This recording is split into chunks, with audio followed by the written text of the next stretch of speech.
无上甚深微妙法，百千万劫难遭遇。我今见闻得受持，愿解如来真实义。南无布达雅，南无达玛雅，南无桑伽雅。Last time we talked about the 8 different categories of suffering. So, in the path to eliminate suffering, we have already identified what they are. Now, next we will talk about where they all came from. So, although there are 8 types of suffering that are categorized by Buddha, however, their sources are all coming up to one. They're all the same. The ultimate root cause of suffering for all 8 categories are the same. So just a quick recap. The 8 types of suffering starts with birth, aging, sickness, death. Don't want to be with somebody or something that you hate. Want to be with somebody or something that you like. And source of suffering from not able to attain what you would like. And the out of control of your 5 aggregates. Okay, so other schools have also taught that, okay, they all came from having desire. It is true.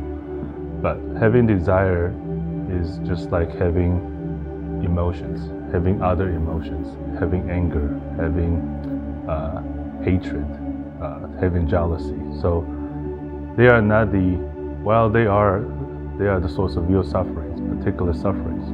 But the ultimate source of suffering is your subconscious mind.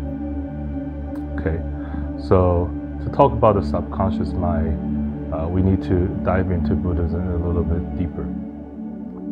So, subconscious mind is something that we all are born with. Okay, subconscious mind determines what we do, what we like, how we react, and it is different from person to person. So, for example, somebody subconsciously will hate spider or be afraid of spider. Someone will subconsciously like spider. So if you start to think about that level of mind, you'll realize every single one is different, right? So subconscious means that your mind is working without you knowing it. Okay, therefore it's called subconscious. There are thoughts and things that you do consciously, but there are things that you do and think against your awareness. Okay, dreaming is a phenomenon of subconsciousness. So how does subconscious mind lead to a cause of suffering? So this now is going to relate to what mind really is. Okay, the mind that we are all aware of, according to Buddha, is not the true mind. Okay, this is a very abstract concept that many people will not be able to understand, but try to bear with me. So each of us who's watching this video, who's thinking, have his or her or your own identity. Colin, Erica, Chester, male, female. Okay, but where does it all come from? Right? So the mind that identifies itself as unique, this mind was not the original mind that we all have. Originally, the mind is insubstantial. It is a phenomenon of all-knowing, all-aware. It has the ability to create anything. It can create a miracle. It has supernatural abilities. So imagine if you have to describe that mind in its original state, imagine a perfect circle. Okay, the perfect circle can be small, can be big, can be infinitely unlimited big. Okay, so the mind really has no boundary. But if we were to describe it, we represent it with a circle. Okay, so the state of mind since the time of no beginning. The time of no beginning really means there's no beginning. It's just always there. Your mind, my mind, his mind, It's always been there. It is one. Okay? That mind does not have a thought of or label or identity or a name. It's just there. It dwells in stillness. But it is aware. It is all knowing. It is all seeing. It is there. Okay. So how does that perfect mind all of a sudden become diluted? Okay. All it takes is one instance of thought. A thought such as, who am I? That is all it took from the mind to be from pure original to delusion, to diluted. So pictorially, you can describe one original state of mind, of nature, of the whole universe is perfect circle. Then once there's action, it starts to churn, it starts to turn. It becomes two. Then you have good, bad, evil, positive, yin and yang. And 2 becomes 4, becomes 8, becomes 18, 16, 4, and etc., etc. So once the mind went from the original state and moving to diluted state, it created everything. It created the entire universe. It created worlds. It created different individuals. And the mind, because it's so powerful, even though diluted, it still observes and creates. Okay, so the mind could be split into millions and trillions of different aspects. Each one interacts with different environment, creates its own identity, and becomes who we are today, in a nutshell.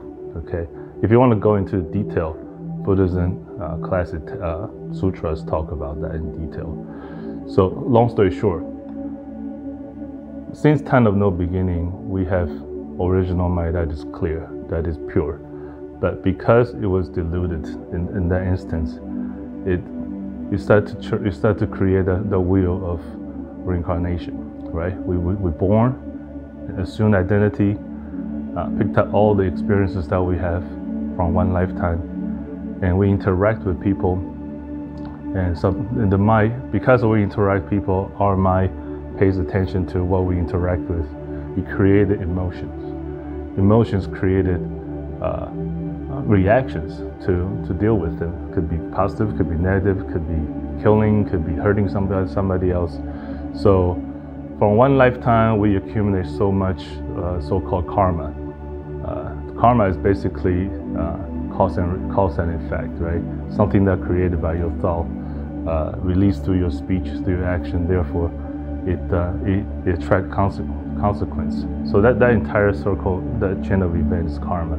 So since the very first lifetime, we inherited so much karma. We die. Okay, physical body is not permanent, so we die. But the mind still move on. This begins the cycle of cyclic birth or reincarnation. The mind moves on to another body and continue this event. So since that time of no beginning, it was just there. When we say no beginning, means the original mind is always there. But say the beginning is when the mind first become diluted. Since that time to today, we don't know how many times we have reborn into different bodies. And every time that we reborn, we inherited the information that was stored in our alaya consciousness, as I mentioned last time. So having such a knowledge, having such a so-called information stored and released through our body, our actions, and that is what we experience today. Okay, then that explains why when you see, for example, you see a snake, you naturally hate it, you're naturally afraid of it. How then the other person who's different from you is not. So that information that carried over to our mind causes to be afraid of snake today. Okay, and that information is what I call the subconscious mind.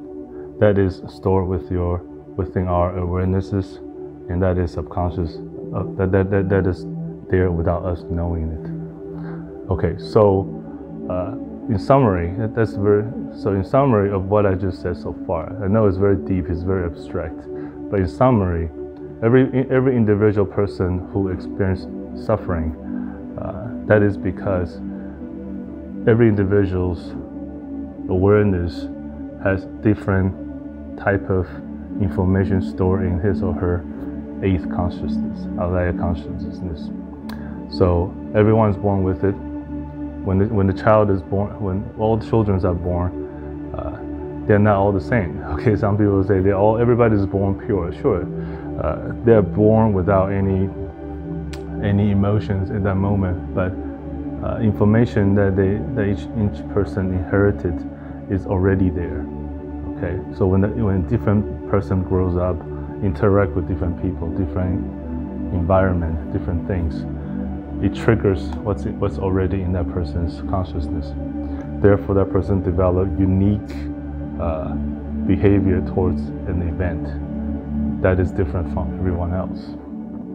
Okay, so unfortunately, in our lifetime, there will be more suffering, more sadness than happiness.